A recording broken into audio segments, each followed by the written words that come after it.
오늘 말씀은 저희가 세 번째 우리 표적 시리즈 가운데 하나입니다.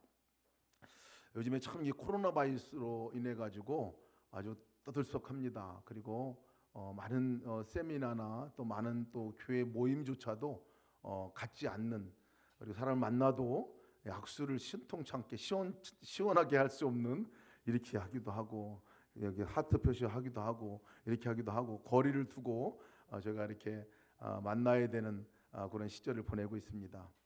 참 조심하고 잘 또 주의할 필요가 있습니다. 그러나 제가 이 역병, 이 전염병이 돌 때 그 전염병보다 더 무서운 게 있다는 것들을 깨닫습니다. 그 무서운 것은 다름 아닌 두려움입니다. 두려움. 실제 병보다도, 실제 일어나는 현상보다도 사실은 귀로 듣고 보여주는 현상 때문에 마음에 품게 되는 이 눈덩이 같이 불어나는 두려움이 사실은 더 큰 병이다, 이렇게 여겨집니다. 근데 지난주에 저희가 이번 주죠. 월요일부터 수요일까지 여수에서 예수 동행 세미나를 가졌습니다. 163명의 우리 목회자들이 신청을 하시고 이제 등록을 다 하시고 이제 시작을 했는데요. 몇 분이나 오실까 사실 궁금했어요. 그런데 여전까지 제가 60차 정도 됐습니다. 60번 정도 되는 목회자 세미나를 가졌는데 등록한 인원 대비 출석한 인원이 가장 많은 날이었습니다. 특별한 아픈 분 제외하고는 전원 다 오셨어요. 전원 등록과, 그리고 추가로 더 많은 분들이 등록을 하셔서 아주 이제까지 어떤 세미나보다도 아주 강한, 또 은혜가 있는, 또 강력한, 또 눈이 열려지는 그러한 세미나가 되었습니다. 그래서 제가 깨달았던 것이 두려움보다 더 강한 것은 바로 하나님을 향한 열망이구나, 갈망이구나. 섬에서도 오셨고 저 시골에서도 각기 찾아오신 열망 하나가 뭐였었냐면 코로나 바이러스가 뭐냐 하고 오신 거예요. 코로나 바이러스로 인해서 못 모이는 게 아니라 그거 아무 상관없어요. 오셔서 정말 주님을 향한 열망으로 함께 이 세미나를 통해서 주님과 동행하는 삶을 살고 싶다는 이 목회자들 열망으로 찾아오셨거든요. 그리고 그 세미나가 놀랍도록 정말 은혜 가운데 3일 동안 갖게 되었습니다. 사실 저희가 정말 우리를 사로잡고 있는 것이 무엇인지를 잘 볼 필요가 있습니다. 암보다, 역병보다 더 무서운 거 사실 두려움입니다. 염려입니다. 이것이 우리를 자꾸 올가매 놓아요. 꽉 붙들어 놓습니다. 그래서 정말 진정으로 누려야 할 은혜도 못 누릴 경우가 참 많습니다. 우리 눈을 가리게 하고요, 손과 발을 묶어 놓습니다. 이것이 가장 큰 무서운 일이라 그렇게 여겨집니다. 두려움이라는 것이 한번 오면 지나가면 괜찮은데요, 염려 같은 경우 한번 왔다 지나가면 괜찮은데 사실 지나가지가 않아요. 계속 묵상하게 되고, 그것이 묵상한 것이 마음에 머물러게 되면 이것이 큰 충격으로 오는 것을 트라우마라 하고요, 그렇지 않은 경우는 이것을 우리가 견고한진으로 우리 마음에 자리를 잡게 됩니다. 근데 그것이 이상하게 우리 삶에 영향을 줍니다. 붙들고 있습니다. 저의 삶 가운데서도 정말 하나님께 나가려고 하는 그런 가운데서, 또 무엇을 하려고 하는 가운데서 우리가 묶인 것 때문에 나가지 못하는 경우가 참 많습니다. 참 많습니다. 저도 어릴 적부터 이 열등감에 시달리고 살아왔습니다. 그 열등감은 외모 때문에 그렇습니다. 외모 때문에. 제가 얼굴에 상처가 있어요. 여러분 잘 안 보이실지 모르겠지만, 그래서 어릴 적 보면 깊은 상처 때문에요, 이게 조직원 가운데 한 분 같이 이렇게 보였습니다. 이빨도 이 가운데 이빨이 부러져 가지고요, 펌프질하다가 이빨이 가운데가 의술의 도움을 얻어서 지금 이렇게 멀쩡한 이빨을 하고 있는데요. 한동안 대학 다닐 때까지 그것 때문에 굉장한 콤플렉스가 사실은 있었어요. 그래서 낮에는 이 얘기를 잘하는데, 아니요, 밤에는 이 얘기를 잘하는데 낮엔 얘기를 못하는 이런 이상한 사람으로 오랫동안 살았습니다. 죄에 대한 부분들도 사실은 저의 콤플렉스 가운데 하나였습니다. 이것이 해결이 안 돼서 계속 반복적으로 짓는 죄 때문에 묶여서 오랫동안 사실은 살아왔습니다. 그러고 보니까 많은 시절을 사실은 별거 아닌데 그것에 묶여 살아왔던 것들을 제가 보게 됩니다. 저희 가족 중에 제 조카가 지금 정신적인 질환을 앓고 있습니다. 조우울증을 앓고 있는데, 그 우리 조카를 만나서 함께 이야기를 나누다 보면 때로는 극심한 분노가 일어납니다. 근데 분노를 가만히 보니까요, 통제를 할 수가 없는 분노로 일어나요. 그리고 자기 스스로가 빠져나오지 못합니다. 그리고 자기 스스로를 너무나 못생겼다고 생각해요. 제가 볼 때는 저희 집안에서 가장 아름다운 우리 아이거든요. 그런데 자기는 너무나 못생겼다라고 생각을 합니다. 설명을 해서 막 설득하고 해도 잘 벗어나질 못합니다. 안 돼요. 알겠는데 마음으로 안 돼요. 벗어날 수 없어요. 이렇게 얘기합니다. 분노도 통제하기 어렵다고 말합니다. 어떤 상처 나는 말 한마디가 오면 그냥 다 넘길 수도 있는 말인데 그걸 붙듭니다. 그걸 붙들어서 오랫동안 갖고 있고요. 결국은 그것을 분노로 폭발하는 것을 보게 됩니다. 마치 중독되어 있는 사람 같이 느껴졌어요. 별거 아닌 것 같은데 그 아이에게 있어서 견관친이 마음에 갇혀 있어서 지금은 정상적인 생활을 하지를 못합니다. 이제 늦게서 그것이 병인 것을 알고 치료 과정에 들어가고 지금부터 계속 해오는 과정들을 겪고 치료 과정을 겪고 있는데 굉장히 많은 호전이 있는 것들을 보게 됩니다. 여러분, 코끼리 사슬 증후군 아시죠? 예, 코끼리 키우는 거. 코끼리 이 서커스 하는 사람들이 코끼리를 어떻게 다루냐면요, 어릴 적부터 말뚝에 발목을 묶어 놓습니다. 말뚝에 한 발을 묶어놔요. 사슬로 묶어 놓습니다. 끈을 쓰면 사슬. 근데 이것을 오랫동안 해놓고 나면요, 나중에는 끈 하나 묶고 놔도 충분히 성인이 돼가지고 커서 벗어날 수 있는데도 불구하고 못 벗어난다는 거예요. 그냥 끈 하나 묶고 놔도 못 벗어난다는, 끊어버릴 수도 없다는 거예요. 그리고 그 말뚝 주변에만 돌고 있는 코끼리 모습, 그것이 코끼리 사슬 증후군이라 합니다. 이 두려움이죠. 두려움입니다. 마음에 갖고 있는 두려움, 염려, 안 된다 하는 이 절망이 이미 마음에 새겨진 것들은 이것이 가장 큰 질병 가운데 하나입니다. 소망을 잃어버리는 거예요. 더 이상 나가려고 하는 생각을 갖지 못합니다. 그냥 실패자로 서 있는 그런 모습들이 그냥 그 코끼리 증후군, 마치 저희가 많은 사람들이 거짓에 속아 살고 있다 생각을 갖습니다. 두려움은 거짓입니다. 염려도 거짓 가운데서 많은 것들이 우리 가운데 찾아옵니다. 오늘 세 번째 기적, 이 말씀을 보게 되면 그 점을 정확하게 지적해주고 있어요. 그래서 어떻게 그 묶임으로부터 우리가 극복해 나갈 수 있는가 하는 것들을 이 말씀에서 분명하게 보여주고 있습니다. 결론부터 말씀을 드리겠습니다. 결론은 이사야서 우리 말씀을 한번 읽고 결론을 삼겠습니다. 이사야 61장 1절에서 3절 말씀인데요, 함께 우리 말씀을 읽겠습니다. 시작. 주 여호와의 영이 내게 내리셨으니 이는 여호와께서 내게 기름을 부으사 가난한 자에게 아름다운 소식을 전하게 하려 하십니다. 나를 보내사 마음이 상한 자를 고치며 포로된 자에게 자유를, 갇힌 자에게 노임을 선포하며 여호와의 은혜와 우리 하나님의 보복의 날을 선포하여 모든 슬픈 자를 위로하되 무릇 시온에서 슬퍼하는 자에게 화관을 주어 그 죄를 대신하며 기쁨의 기쁨으로 그 슬픔을 대신하며 찬송의 옷으로 그 근심을 대신하시고 그들이 의의 나무 곧 여호와께서 심으신 그 영광을 나타낼 자라 일컬음을 받게 하려 하심이니라. 아멘. 이사야서에서 예언한 예수님에 대한 예언의 말씀입니다. 근데 이 답이 여기에 있음을 분명히 얘기해 주고 있어요. 예수님이 어떤 분인가? 예수님이 도대체 무엇을 하셨는 분인가? 그리고 예수님은 지금 무엇을 하고 계신가? 그리고 예수님은 앞으로 또 계속 무엇을 하실 분인가에 대한 부분들을 말씀하고 있어요. 분명히 말씀하는 것은 나를 보내사 마음이 상한 자를 고치며 포로된 자에게 자유를, 갇힌 자에게 노임을 선포하며, 예수님이 그렇게 하신다는 거예요. 포로되어 갇혀있는, 무엇인가 억압되어 있는 그 갇혀있는 자를 거기서 건져내주시겠다는 거예요. 묶여있는 자를 풀어서 놓이게 해주신다는 거예요. 갇혀있는 자를 노임을 선포할 뿐만 아니라 그렇게 해주시겠다고 약속하고 있는 거예요. 우리의 마음에 묶여있는 자들을 풀어주겠다고 하신 것이 그 주님의 일이고 주님은 그렇게 하셨어요. 슬퍼하는 자들에게 찾아가서 화관을 씌워주신다고 얘기하고 있어요. 슬픔 대신에 찬송의 옷으로 입혀주시겠다고 얘기를 해주셨어요. 주님이 하실 일입니다. 주님이 하실 일. 그러니까 묶여있고 두려움과 염려 가운데 우리가 사로잡혀 있는 그것 가운데 있는 사람들에게 찾아오셔서 주님이 하시겠다는, 이미 하셨어요. 그리고 지금도 하시고 앞으로도 그 일을 해 주시겠다고 말씀하고 있습니다. 오늘 결론입니다. 예수님이시죠. 38년 내 병을 갖고 살아가는 한 사람의 이야기가 오늘 이야기입니다. 베데스다라는 연못, 이 연못에서 일어난 일이에요.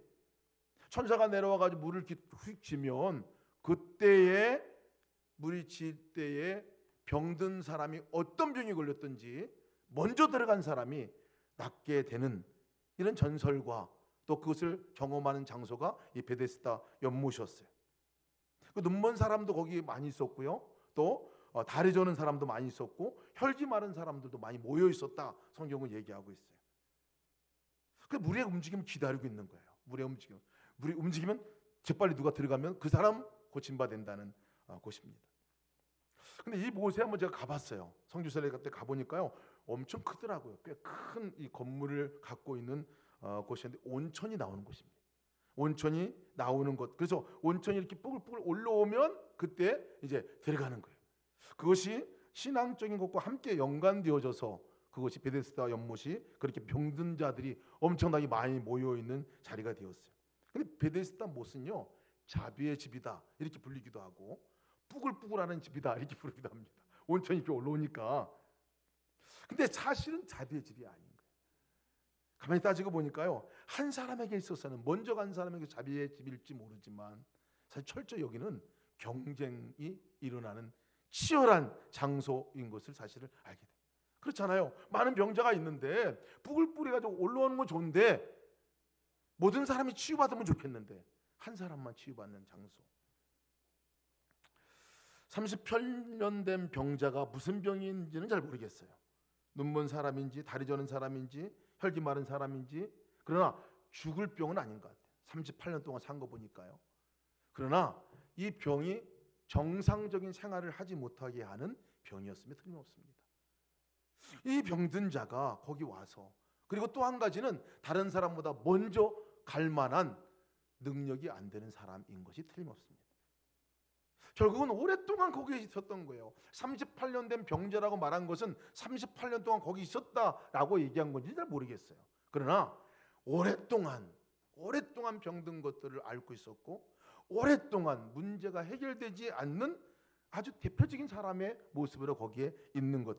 그리고 정말 경쟁 사회 가운데서 거기에 들어가지 못하고 결국은 그냥 뒷전에 물려 있는 이 한 사람이 바로 이 38년 된 병자의 모습이 틀림없습니다. 근데 제가 이 말씀을 읽으면서, 본문의 말씀을 읽으면서 이 병든 자의 병을 정확하게 말하지 않는 이유도 있는 것 같아요. 그 병보다도 사실 더 큰 문제가 이 사람에게 있었던 겁니다. 병보다도 더 큰 문제가 무엇이었느냐면 절망감이에요. 절망감. 그리고 불평입니다. 좌절입니다. 안 된다 하는 이 생각으로 이 38년 된 병자가 가득 차 있었던 것들을 본문을 통해서 볼 수가 있어요. 그게 더 큰 문제였어요. 병보다도 마음의 상태가 더 문제가 있다는 것들을 볼 수가 있습니다. 7절 말씀 보면 병자가 대답하여 주여 물이 움직일 때에 나를 못에 넣어주는 사람이 없어서 내가 가는 동안에 다른 사람이 먼저 내려가나이다. 이렇게. 이 질문은 어떤 때 대답한 거냐면요, 내가 낫고자 하느냐라고 물었을 때 한 대답이에요. 근데 예, 낫고자 합니다 이렇게 얘기하면 될 문제인데 너무나 깊은 상처가 이 안에 있는 거예요. 나를 넣어줄 사람이 없어요. 그리고 내가 그것을 가려고 하면 다른 사람이 먼저 들어갔습니다 라고 이렇게 얘기합니다. 안에 상처들이 깊어지는 거죠. 자기가 해보려고 하다가 도무지 자기 한계를 뛰어넘고 그것도 안 되고 이제는 다른 사람을 의지해서 다른 사람이 도와줄까 생각을 하고 있었는데 그마저도 안 되는 절망 가운데 있는 사람이고요. 이 안에 분노가 있는, 그것을 인해 가지고 다른 사람이 나를 도와주지 않습니다라는 이 불평과 비난의 마음들이 아주 가득 차 있는 이 한 사람입니다. 나는 안 된다 하는 질병, 이것이 더 큰 질병입니다. 왜 안 해봤겠습니까? 사실 38년 동안 지긋지긋한 병을 고쳐보려고 어느 곳이든지 안 해본 곳이 아마 없을 것 같아요. 의사들도 찾아가 보았을 것 같고요. 민간요법 다 동원해가지고 아마 해봤을 것 같아요. 그것도 안 되니까 이제 마지막 희망을 갖고 온 곳이 자비의 집일 거라 생각이 듭니다.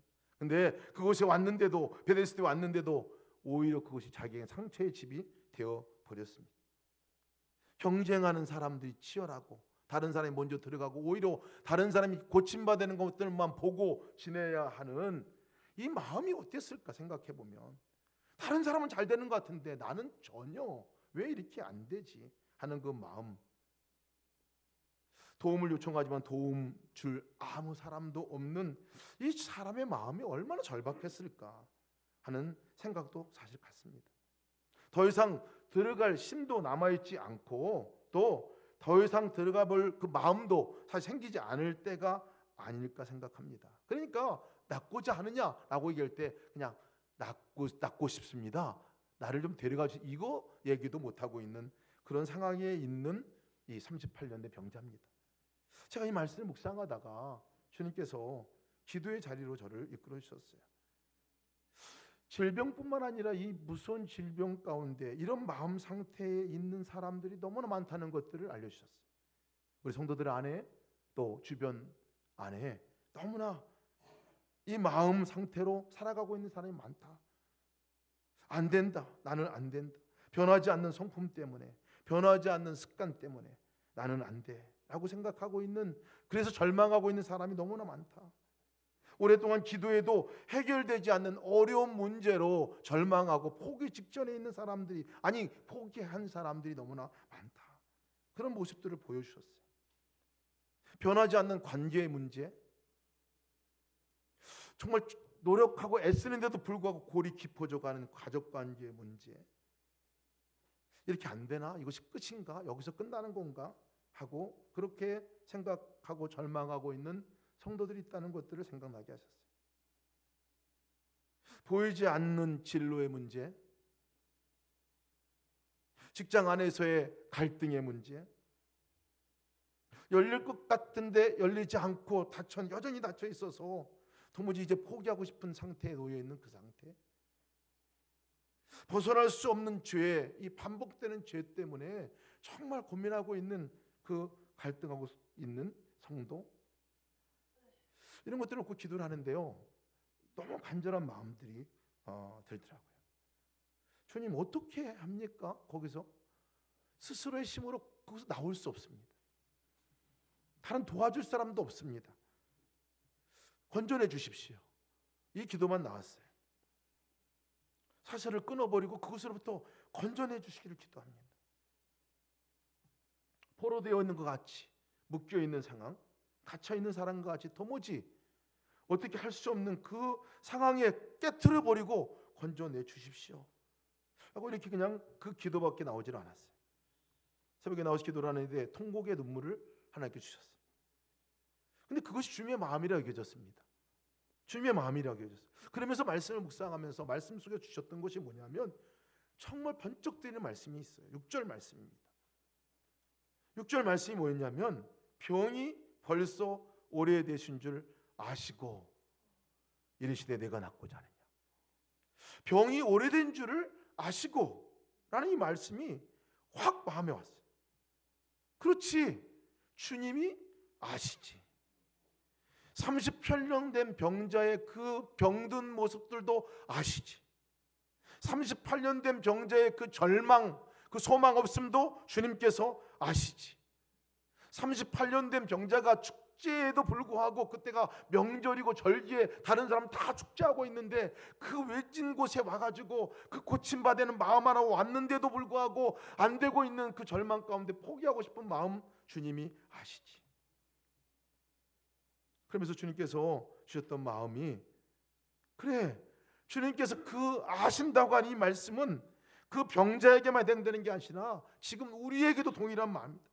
나에게도 동일한, 주님이 내가 너를 안다 라고 말씀하는 음성으로 들었어요. 내가 너를 안다 하고 말씀하시네.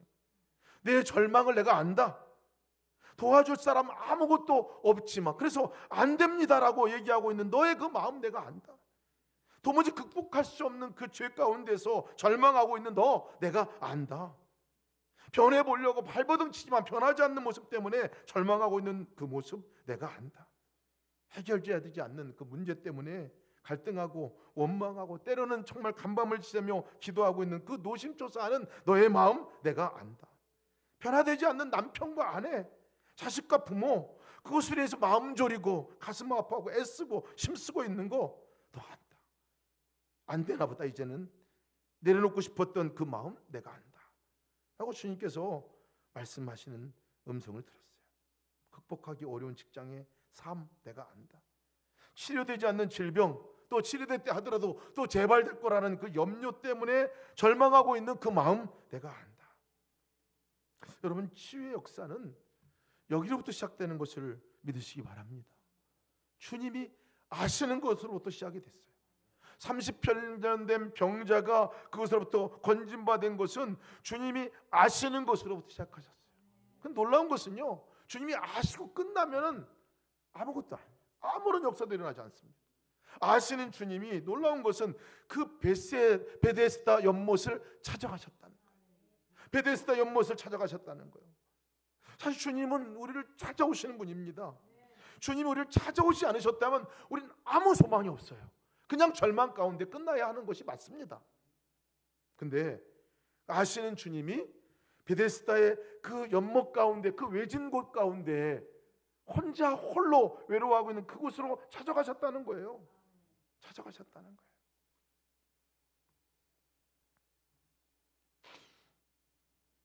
참 주님께서, 저는 저가 저를 잘 안다고 생각을 했어요. 근데 사실 따지고 보면 너무나 몰라요. 너무나 모릅니다.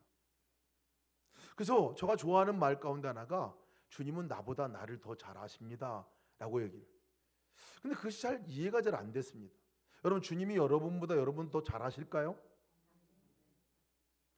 당연합니다. 당연합니다.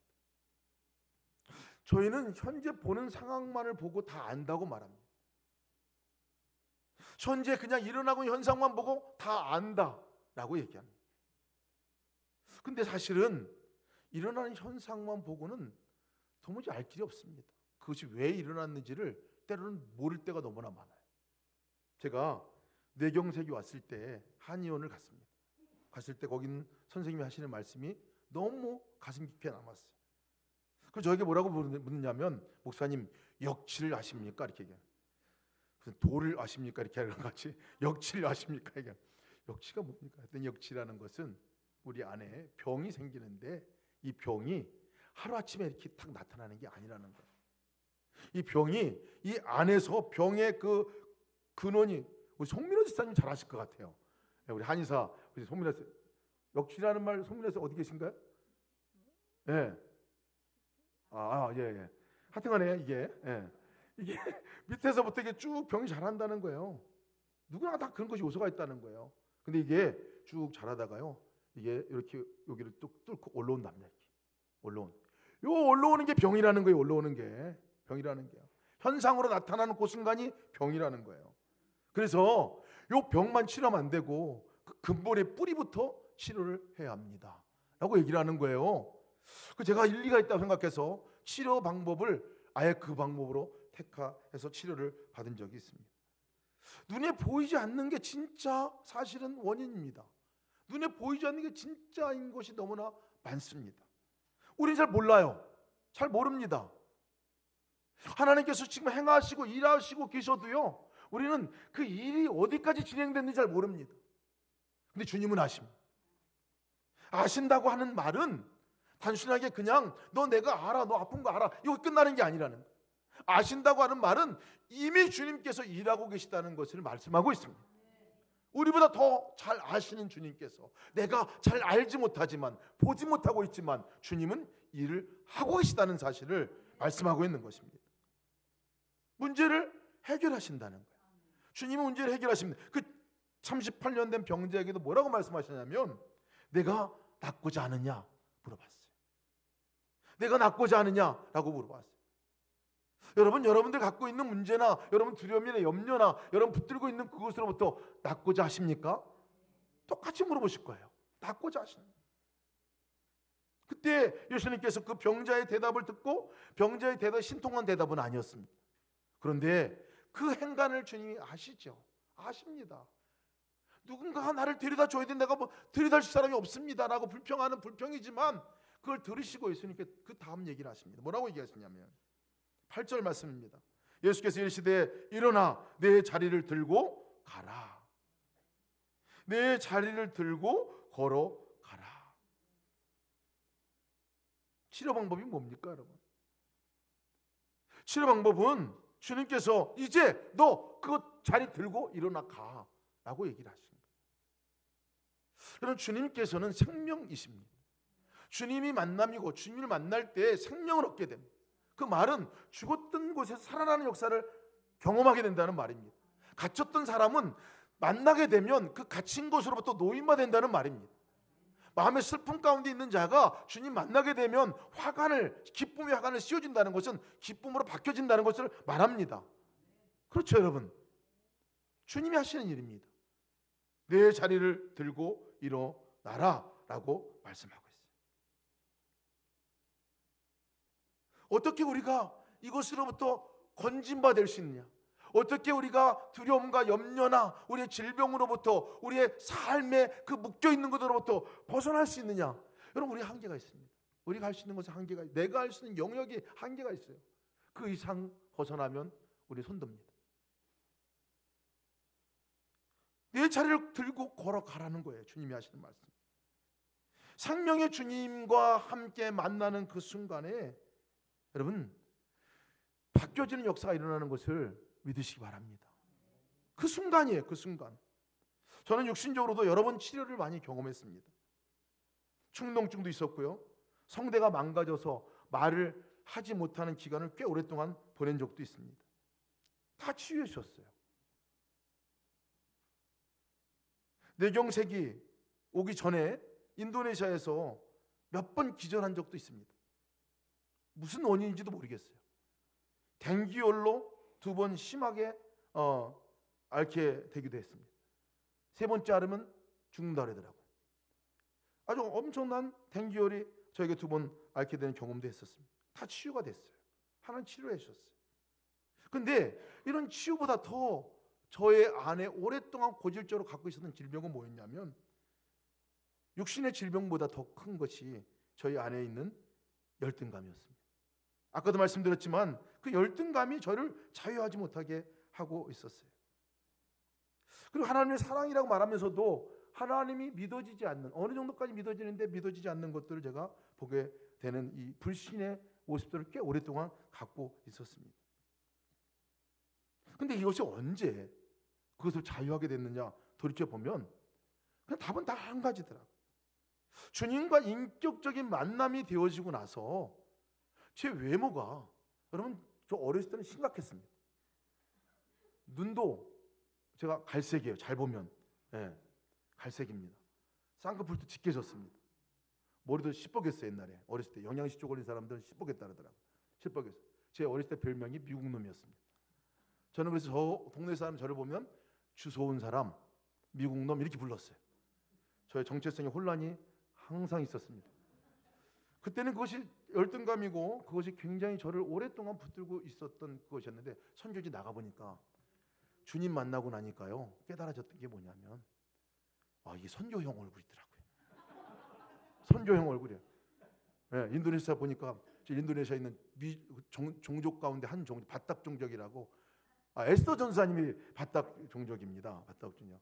거기에 종족 아저씨 같이 생겼다고 저를 그렇게 얘기해요. 발 마사지 해주시는 분이 저를 보고 눈물을 흘린 적도 있습니다.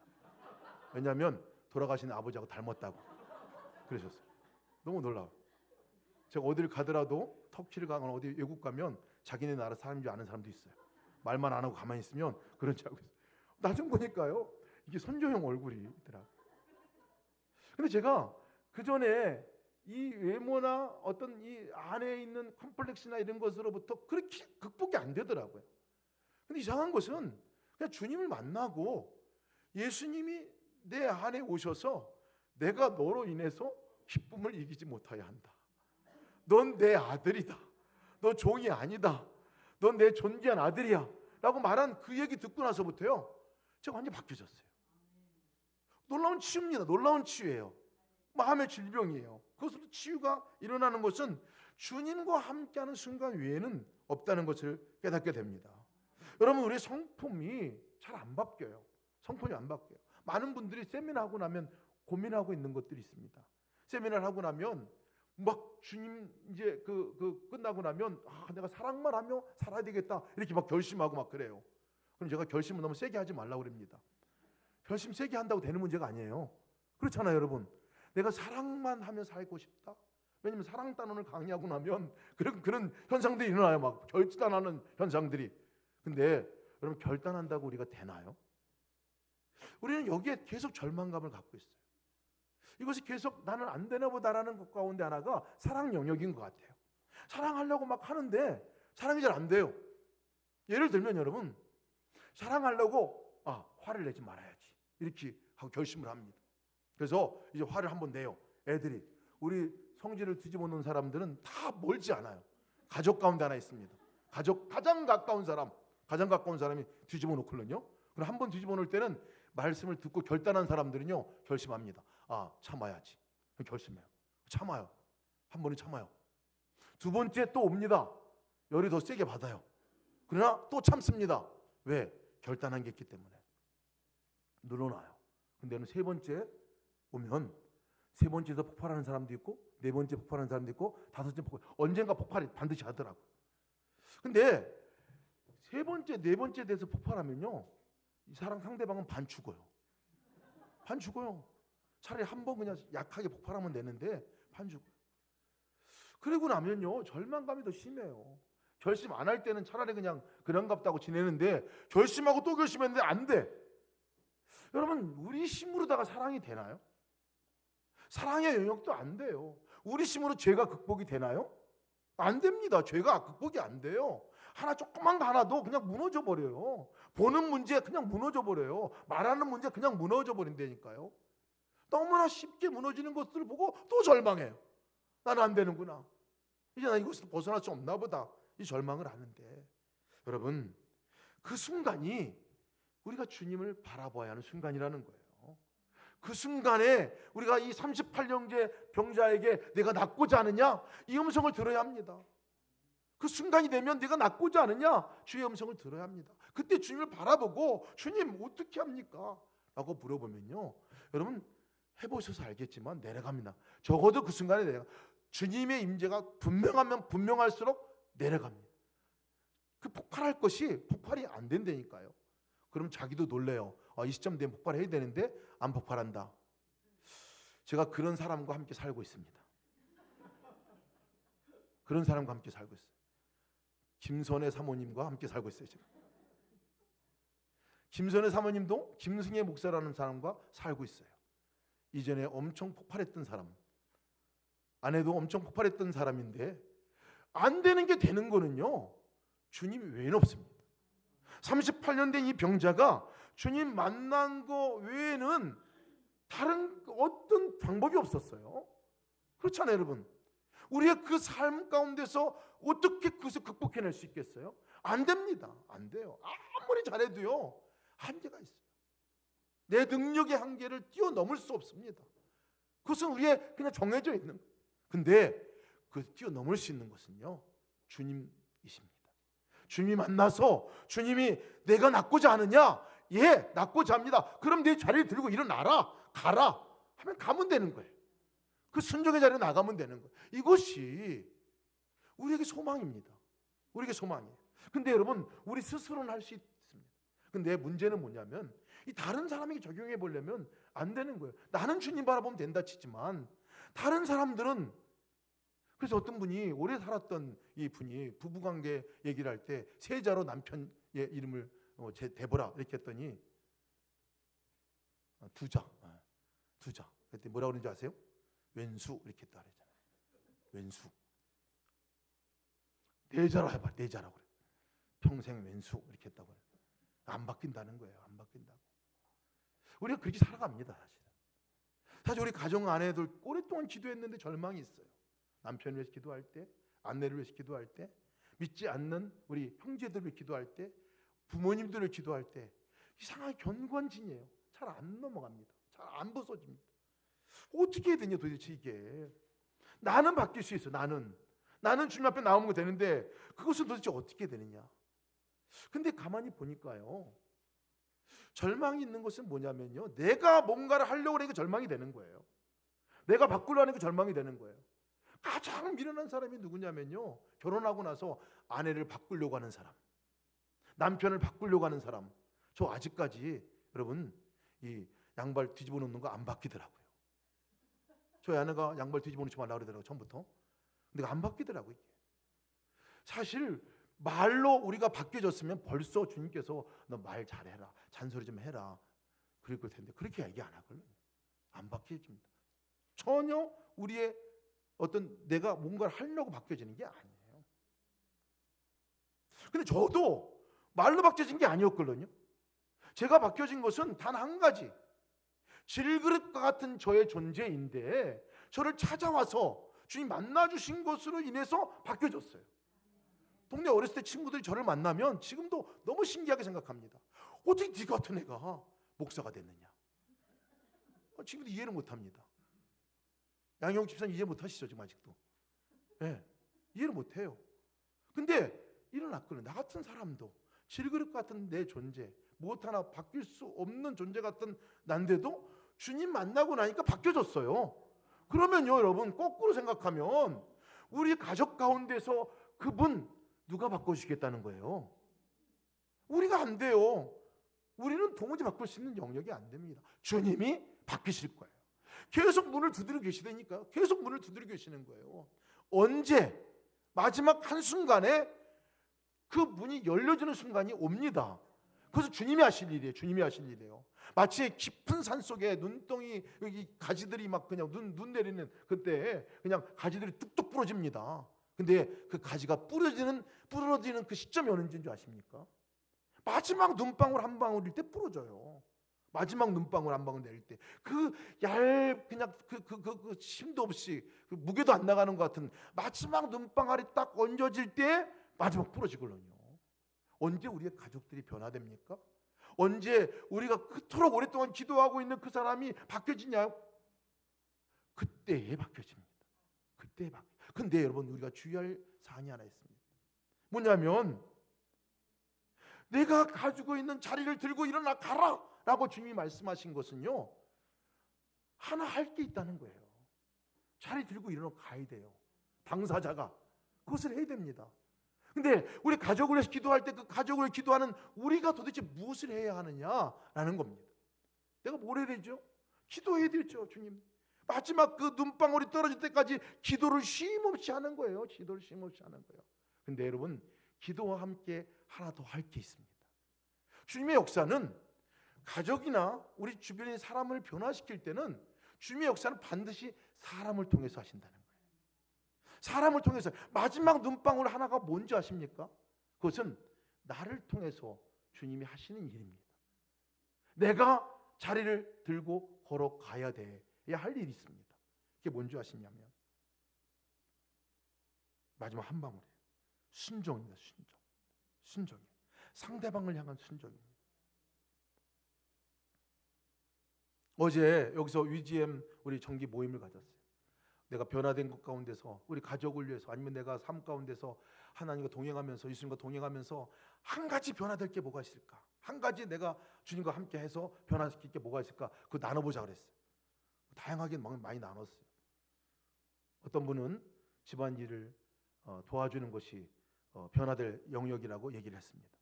저도 아멘 하고 저도 그렇게 한다고 그랬어요. 그러니까 많은 영역들, 어떤 분은 운전하다가 성질 피는 거 자기 안 하면 좋겠다 뭐 이렇게 해가지고 얘기하신 분도 계세요. 다양한 얘기들이 있는데요, 사실은 그것이 별거 아닌 게 아닙니다. 그것이 마지막 눈방울 하나가 될 수 있다는 사실을 우리 기억해야 합니다. 기도 제목을 보면요, 내가 가정 안에서 그 남편에게 자녀들에게 내가 성질 피지 않게 해주십시오, 이런 기도 제목이 참 많습니다. 근데 그것은요 마지막 눈방울 하나가 될 수 있습니다. 정말 주님께서 38년 된 오래된 병자를 마지막 순간에 찾아가서 그를 건져낸 것과 같이 내 자리를 들고 일어나라 하는 이 말씀에 순종할 순종의 대목 하나가 될 수도 있습니다. 화 안 내는 거예요. 화 안 내는 거예요. 아까도 말씀드린 화 안 내는 것은 우리가 하기 어려운 영역이잖아요. 그러니까 그럴 때 주님, 예수님 하고 부르는 거예요. 예수님. 내가 스스로 컨트롤하기 어렵습니다. 특히 화의 영역은 그렇습니다. 예수님 하고 물어보면 그때 컴다운이 됩니다. 이 내려가요. 말 한번 부드럽게 한번 해주게 하는 거 너 그거 해봐라. 그런 마음이 들으면요 부드럽게 말하는 것에 순종으로 나가는 것이에요. 이것이 차를 들고 일어나는 우리의 순종입니다. 따뜻한 아침밥을 네 남편에게 먹여줘라. 아이들에게 먹여줘라. 그러면 아침밥 먹여주는 것에 순종해야 합니다. 순종해야 되는 거예요. 이상하게요 우리 한국 남자들은 밥 먹는 게 목숨 걸어요. 밥 먹는 것이 사랑인 줄 알아요. 특별히 저희 세대의 이 전후가 대부분 그렇습니다. 밥 안 해주면 사랑 식었다 그러고요. 밥 해주면 엄청 사랑 받는 걸 알고 있어요. 근데 밥 한번 해줘라 이런 마음이 들으면 해줘야 되는 거예요. 해줘야 되는 거예요. 지난주도 말씀드렸지만 아내에게 정말 가서 너 쓰레기 한번 갖다 버려줘라 그 말이 그 묶였던 것들을 풀어주는 마지막 눈 한 방울이 될 수도 있습니다. 저희 어머니가 저에게 하기 힘든 얘기를 저한테 했습니다. 선교사 나가기 전에 했던 말입니다. 뭐 힘들은가 싶어요 그게. 근데 어머니에게 힘들었나 봐요. 그 말은 단 한마디였어요. 승혜야 내가 너 사랑한다 이 얘기였어요. 힘들어 이게? 뭐 힘들게? 근데 거의 40여 년 이상 지나오는 동안에요 한 번도 해본 적이 없어요 어머니가. 근데 어머니가 기도하는데 그 말을 들었다는 거예요. 너 사랑한다고 얘기해라. 선교지 나가서 죽을지도 모르는데 너 사랑한다고 얘기해라. 그래서 어렵게 그 어머니가 저한테 한마디를 하셨어요. 사랑한다. 근데 그 말이요 정말 하나님께서 저를 사랑한다는 그 사랑을 가슴 깊게 어머니를 통해서 들려오는 하나의 음성이었습니다. 여러분 하나님의 말씀을 어떻게 다른 사람이 들을 수 있겠어요? 하나님의 얼굴을 어떻게 다른 사람이 볼 수 있겠습니까? 우리를 통해서예요. 우리를 통해서 말 한마디 그것이 눈 녹듯이 우리를 녹이고 우리를 변화시키는 변화의 역사가 된다는 거예요. 근데 그것은요 한두 번 하고 끝날 문제는 아닙니다. 그 눈방울이 마지막 눈방울이 될 수도 있고 첫 번째 눈방울이 될 수도 있습니다. 자리를 들고 일어나 가라 하는 것에 우리가 다른 사람을 향해 순종할 영역이 있다면 바로 그 영역이라는 것입니다. 여러분 안 된다는 생각들 도무지 나도 변화되지 않고 다른 사람도 안 된다라는 그 생각들로부터 그 묶임으로부터 풀어지는 여러분 되시기를 주님의 이름으로 축원합니다. 안 바뀐다는 생각들 바뀝니다. 우리는 바꿀 수 없지만 주님은 바꾸십니다.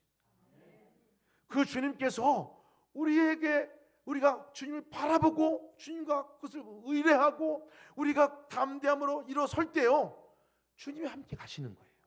주님이 함께 가시는 거예요. 우리 가정 안에서 우리 혼자가 아니기 때문에 함께 하시는 주님이 함께 하시기 때문에 반드시 바꿔주실 거예요.